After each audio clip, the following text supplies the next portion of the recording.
اور محمد زکریا صاحب کالگری کینیڈا سے ہیں حضور. کالگری یا کیلگری؟ کیلگری جی.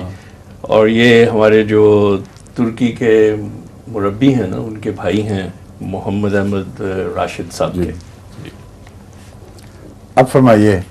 حضور میرا سوال ہے کہ اللہ تعالیٰ نے قرآن کریم میں کی سورہ السجدہ کی آیت 5 میں فرمایا کہ اللہ وہ ہے جس نے آسمانوں اور زمین کو اور جو کچھ ان کے دونوں کے درمیان ہے یہ سب کو 6 وقتوں میں پیدا کیا، جبکہ سورہ حامیم السجدہ کی آیت 10 تا 13 میں یہ تعداد 6 ہفتوں میں نہیں 6 وقتوں میں پیدا کیا، مگر سورہ حامیم السجدہ کی آیات 10 تا 13 میں یہ تعداد 8 بنتی ہے. ہاں مجھے پتہ ہے جی. یہ سوال وہ جرمنی میں مجھ سے اٹھایا گیا تھا. اس کو آپ دو جو وقت ہیں ان کو ایک دوسرے پر چسپاں اکٹھا نہیں کرتے، وہاں اسی وقت کے اندر دو الگ الگ چیزیں بیان کی گئی ہیں. یعنی پہلے ان دو دنوں میں یہ واقعہ ہوا، پھر ان 2 دنوں میں وہ واقعہ ہوا.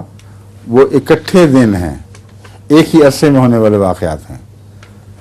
یعنی زمین کو ٹھیک ٹھاک کرنا 2 دنوں کا اور آسمانوں کو ٹھیک ٹھاک کرنا 2 دنوں کا، یہ بیک وقت شروع ہونے والے واقعات ہیں، الگ الگ نہیں ہیں.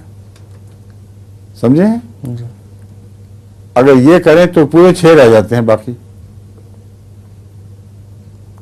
یہ کیونکہ اس میں الگ الگ آیا تھا نا کہ زمین کو 2 دور میں یا آسمان کو 2 دور میں. میں اس کر رہا ہوں، آپ پڑھیں نا وہاں سے، پھر آپ کو پھر پتہ لگے گا.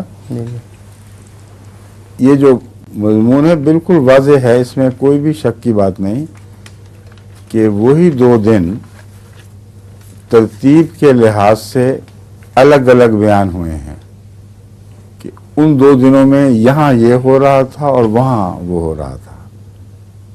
سمجھے؟ جی.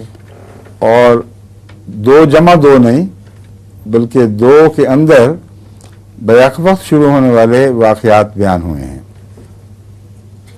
اس پر دوبارہ آپ اس آیات کو پڑھیں گے تو مضمون آپ پر کھل جائے گا اور کوئی تضاد نہیں ہے. ٹھیک ہے؟ جی.